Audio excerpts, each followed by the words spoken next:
Cerita ini benar-benar berlaku di negara Indonesia. Ceritanya macam ni. Ni saya dengar daripada seorang guru saya. Bukan cerita buat-buat je tuan-tuan. Bukan cerita buat-buat ni, bukan kelentong. Memang cerita ni berlaku, disampaikan cerita ini oleh seorang guru saya daripada Indonesia. Kata beliau, ada seorang lelaki ni. Dia ni CEO syarikat. Gajinya berjuta. Mestilah berjuta, nama pun Indonesia kan, mestilah berjuta-juta rupiah. Maksudnya gaji dia tinggi lah. Tinggi betul gaji dia.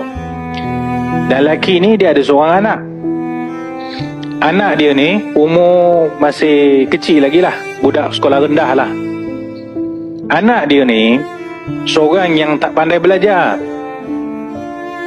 Tak pandai belajar. Setiap kali peperiksaan dia akan dapat tercorok sekali ke belakang.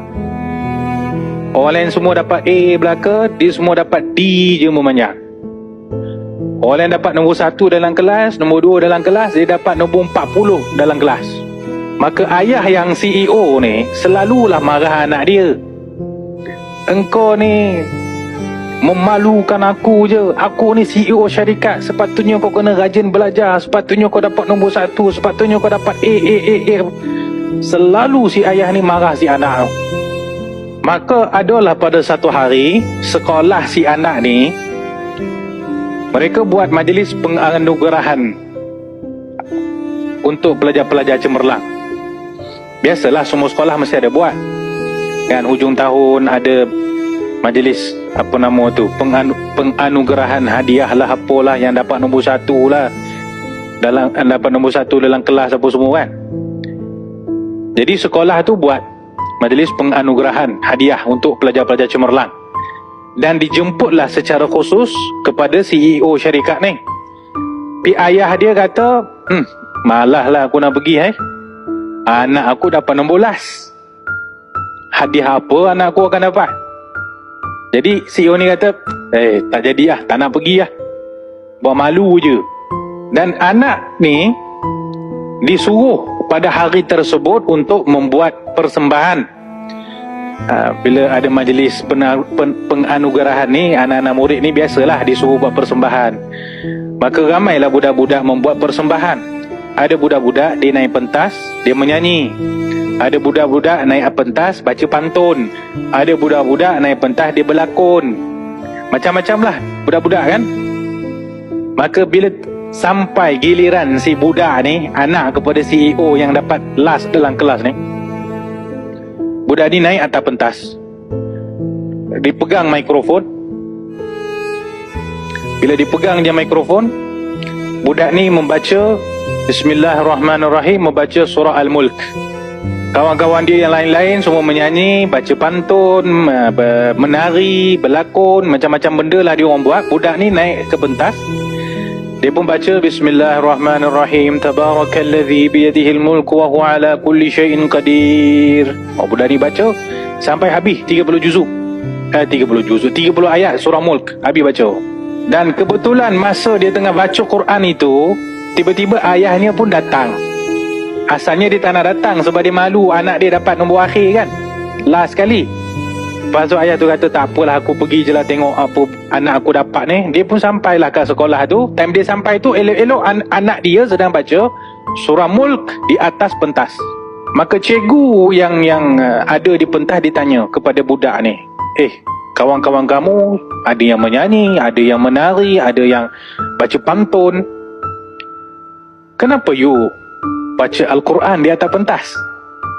Orang suruh buat presentation, you pergi baca Quran? Macam tu lah soalan cikgu Maka budak ni pun menjawab, dia kata, cikgu, saya ni selalu dapat nombor last dalam kelas. Saya ni selalu kena marah dengan ayah saya. Saya tahu kat dunia ni saya takkan dapat buat ayah saya bangga, sebab saya selalu dapat nombor last je dalam kelas. Saya tak ada cara nak membuatkan ayah saya bangga kat dunia. Tapi satu hari bila saya pergi masjid, saya dengar ada seorang ustaz baca hadis. Barang siapa yang menjadi ahlul Quran, maka mak ayah dia akan dipakaikan mahkota pada hari akhirat.